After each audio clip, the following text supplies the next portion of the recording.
សួស្តីបងប្អូនទាំងអស់ជាទីគោរពនិងជាទីរាប់អានថ្ងៃនេះយើងបានជួបគ្នាជាថ្មីម្ដងទៀតហើយថ្ងៃនេះខ្ញុំនឹងធ្វើវីដេអូមួយដើម្បីបង្ហាញបងប្អូនអំពីរបៀបនៃការ check ប្រវត្តិនៃការប្រើប្រាស់ Facebook របស់បងប្អូន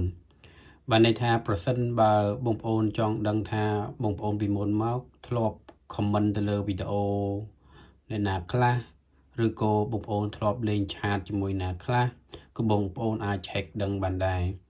ឬក៏មួយទៀតបងប្អូនចង់ដឹងថាមានអ្នកណាខ្លះឬក៏មិត្តភ័ក្តិណាខ្លះដែលធ្លាប់ធ្វើការផុសហើយ take ឈ្មោះបងប្អូនហើយអ្វីដែលសំខាន់មួយទៀតនោះគឺបងប្អូនអាចដឹងថាតើមាន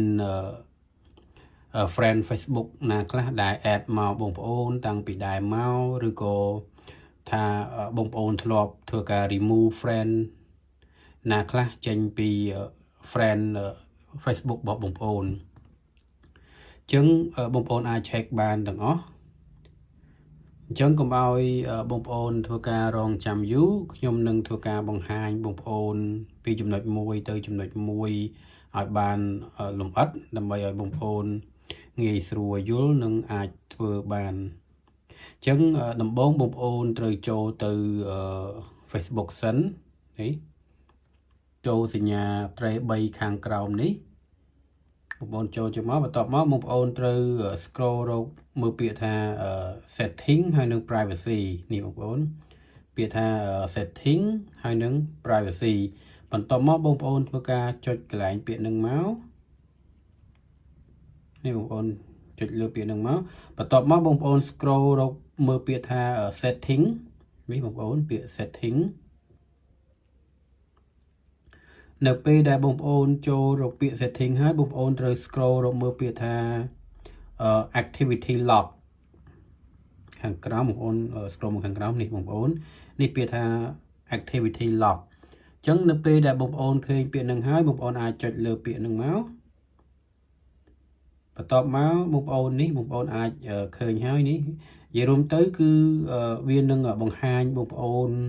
គឺតាំងពីពេលដែលបងប្អូនបង្កើតFacebook តាំងពីដំបូងមកម្លេះ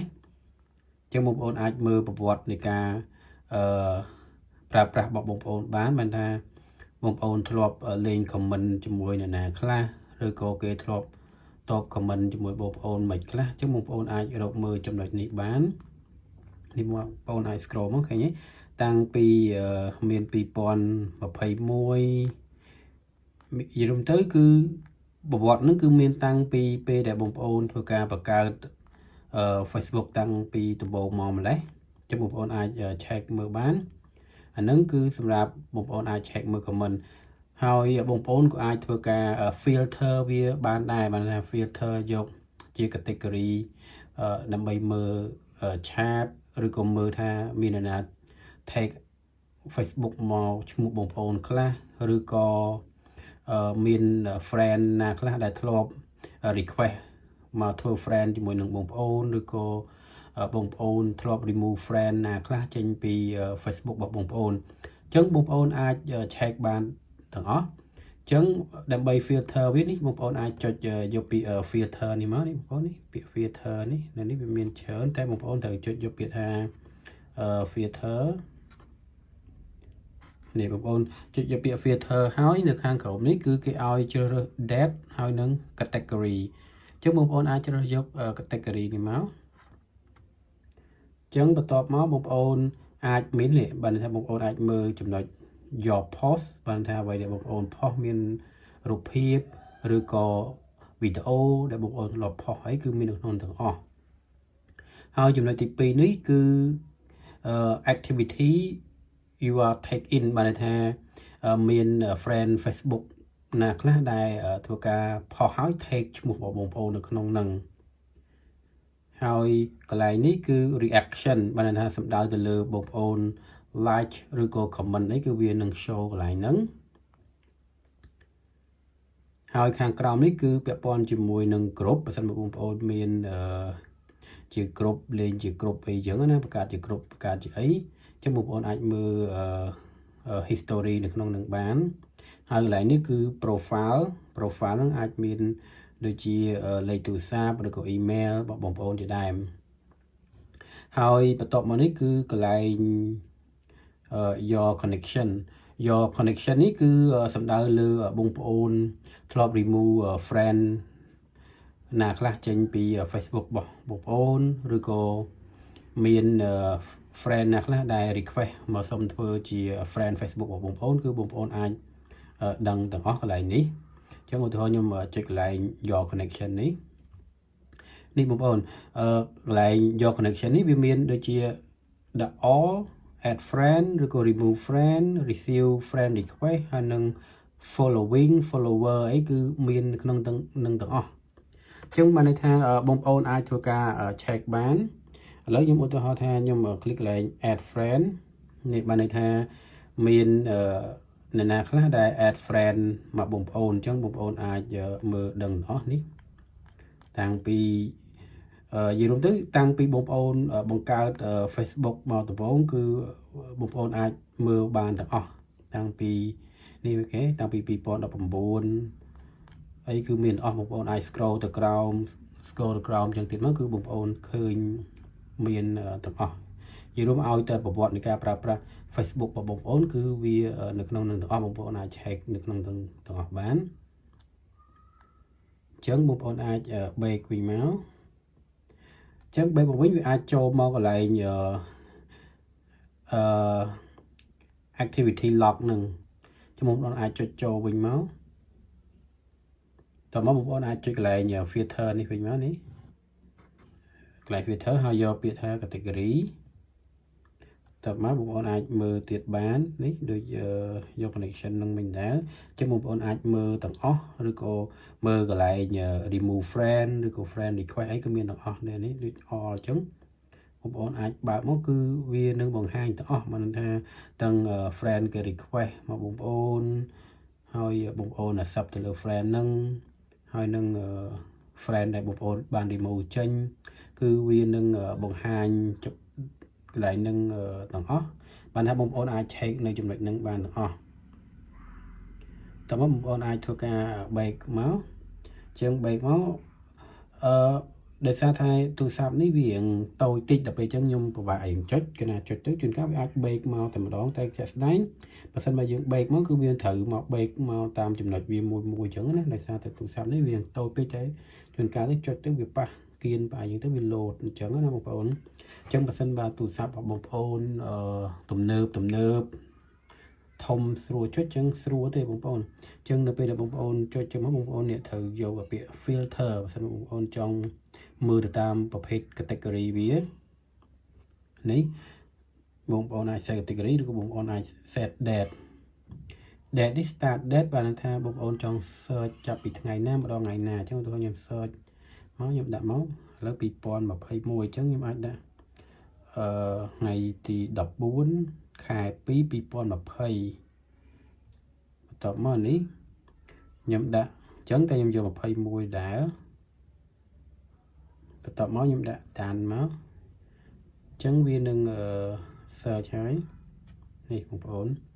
ឃើញទេបានន័យថាយើង search ប្រវត្តិនៃការប្រើប្រាស់គឺចាប់តាំងពីថ្ងៃទី14ខែ2 2020រហូតដល់ថ្ងៃទី14ខែ2 2021នេះអញ្ចឹងបងប្អូនអាចដឹងហើយថាបងប្អូនធ្លាប់លេង comment ជាមួយអ្នកណាខ្លះហើយអ្នកណាខ្លះធ្លាប់តប comment របស់បងប្អូនគឺបងប្អូនអាច check បាននៅក្នុងនឹងទាំងអស់និយាយរួមទៅគឺនេះជាវិធីងាយហើយខ្ញុំគិតថាមានបងប្អូនមួយចំនួនក៏គាត់បានដឹងហើយក៏គាត់ចេះ check រួចរាល់ហើយដែរ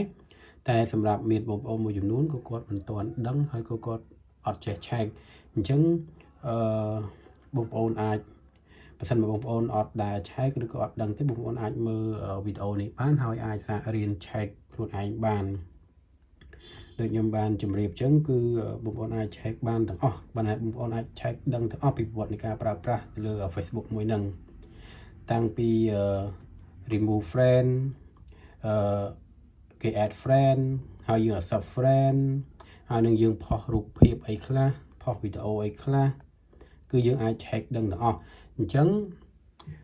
បានន័យថាបងប្អូនអាច check ទៅលើ Facebook របស់បងប្អូនចង់ដឹងថាបងប្អូនបង្កើតតាំងពីពេលណាហើយបងប្អូនធ្លាប់ add friend ទៅនរណាខ្លះឬក៏នរណាខ្លះដែលធ្លាប់ add friend មកបងប្អូនចឹងបងប្អូនអាច check ដឹងទាំងអស់ឬក៏បងប្អូនធ្លាប់ remove friend ណាខ្លះចេញក៏បងប្អូនដឹងដែរចឹងបើសិនបើក្នុងករណីថាបងប្អូនចង់ check ទៅលើប្រវត្តិនៃការប្រើប្រាស់ Facebook របស់សង្សារបងប្អូនឬក៏មនុស្សជិតស្និទ្ធរបស់បងប្អូនក៏បងប្អូនអាច check បានដែរគឺបងប្អូនគ្រាន់តែមាន Facebook ប្រកួតហើយបងប្អូនចូលទៅតាមដំណាក់កាលអ្វីដែលខ្ញុំបានជំរាបបងប្អូនមិញមកគឺបងប្អូនអាច check ដឹងហើយអញ្ចឹងដើម្បីឲ្យបងប្អូនងាយស្រួលក្នុងការធ្វើម្ដងទៀតអញ្ចឹងខ្ញុំនឹងធ្វើម្ដងទៀតដើម្បីឲ្យបងប្អូនងាយស្រួលយល់ហើយនឹងអាចធ្វើវាបានអញ្ចឹងខ្ញុំធ្វើការ back សិននេះខ្ញុំធ្វើការ back សិនហើយចូលមក Facebook សិនអញ្ចឹងដូចនេះអញ្ចឹងគឺខ្ញុំចាក់ចេញសិនអញ្ចឹងខ្ញុំសូមបង្ហាញបងប្អូនមួយម្ដងទៀតអញ្ចឹងដើម្បីធ្វើការ check ទៅលើប្រវត្តិនៃការប្រើប្រាស់ទៅលើ Facebook របស់បងប្អូនឬក៏មិត្តភ័ក្តិឬក៏មនុស្សជិតស្និទ្ធរបស់បងប្អូនថាគាត់ធ្លាប់ធ្វើការឆាតលេងជាមួយនរណាខ្លះហើយគាត់ធ្លាប់ add friend ជាមួយណាខ្លះឬក៏គាត់ធ្លាប់ remove friend ណាខ្លះចេញហើយមានអ្នកណាខ្លះធ្លាប់ផុសហើយ take ទៅលើ Facebook របស់គាត់អញ្ចឹងបងប្អូនអាច check បានទាំងអស់អញ្ចឹងគ្រាន់តែបងប្អូនមាន Facebook របស់គាត់មកតោះមកបងប្អូនបើក Facebook បន្ទាប់មកបងប្អូនធ្វើការចុចយកបងប្អូនធ្វើការចុចយកកន្លែង tray 3នេះមកបន្ទាប់មកបងប្អូន scroll មកក្រោមរកពាក្យថា setting ហើយនឹង privacy នេះកន្លែង setting ហើយនឹង privacy តោះបងប្អូនចុចកន្លែងនឹងមកនេះកន្លែង setting ហើយ privacy បងប្អូនចុចអញ្ចឹងមកបន្ទាប់មកបងប្អូន scroll រកពាក្យថា setting នេះកន្លែងនេះពាក្យ setting នេះបងប្អូនបន្ទាប់មកបងប្អូនចុច setting ហើយបងប្អូនរកពាក្យថា activity log នេះបងប្អូននេះពាក្យថា activity log តោះមកបងប្អូនចុចលើពាក្យហ្នឹងមកតោះមកនេះបងប្អូនឃើញហើយថាគាត់ធ្លាប់comment ឬក៏ធ្លាប់ផុស Facebook អីខ្លះធ្លាប់ share ធ្លាប់អីខ្លះគឺបងប្អូនអាចដឹងហើយប្រវត្តិនៃការប្រើប្រាស់ហ្នឹងគឺវា show បានតាំងពីពេលដែលបើកបង្កើត Facebook ដំបូងមកម្លេះអញ្ចឹងបន្តមកទៀតបើសិនបងប្អូនចង់ filter វាបានចំណេញគេហៅថា filter នេះបងប្អូននេះចុចពាក្យ filter មកហើយបន្តមកបងជ្រើសយក category នេះនៅក្នុងហ្នឹងវាមានច្រើនវាមាន your post មានន័យថាយើងផុសមានរូបភាពអីខ្លះវីដេអូអីខ្លះហើយនឹង activity you are take in មកថាអ្នកណាខ្លះដែលធ្លាប់ផុសហើយធ្វើការ take មក Facebook បងប្អូនហើយកន្លែង reaction នេះមានន័យថាដូចជាបងប្អូនធ្លាប់ like ធ្លាប់ comment ទៅលើ Facebook ណាខ្លះហើយកន្លែងនេះគឺសំដៅលើ group បានន័យថាបងប្អូនខ្លះគាត់មានជាក្រុមបង្កើតជាក្រុមអីចឹងណាអញ្ចឹងបងប្អូនអាចមើលឡើងបានហើយកន្លែង profile នេះគឺបងប្អូនមើលទៅថា profile របស់បងប្អូនមានអីខ្លះអីចឹងណានេះបងអាចមើលទៅមាន profile មាន relationship មានអីជាដើមមានច្រើនហើយខាងក្រោមនេះគឺ your connection នេះបានន័យថាមាន friend ណាខ្លះ request មកបងប្អូនហើយបងប្អូនធ្លាប់ remove friend ណាខ្លះចេញនិយាយរួមទៅគឺសម្រាប់ application មួយនេះគឺល្អបានន័យថាអាចធ្វើឲ្យយើងនឹងដឹងពីប្រវត្តិនៃការប្រើប្រាស់ Facebook របស់ខ្លួនឯងហើយក៏អាច check មើលពីប្រវត្តិនៃការប្រើប្រាស់ Facebook របស់មនុស្សដែលយើងជិតស្និទ្ធ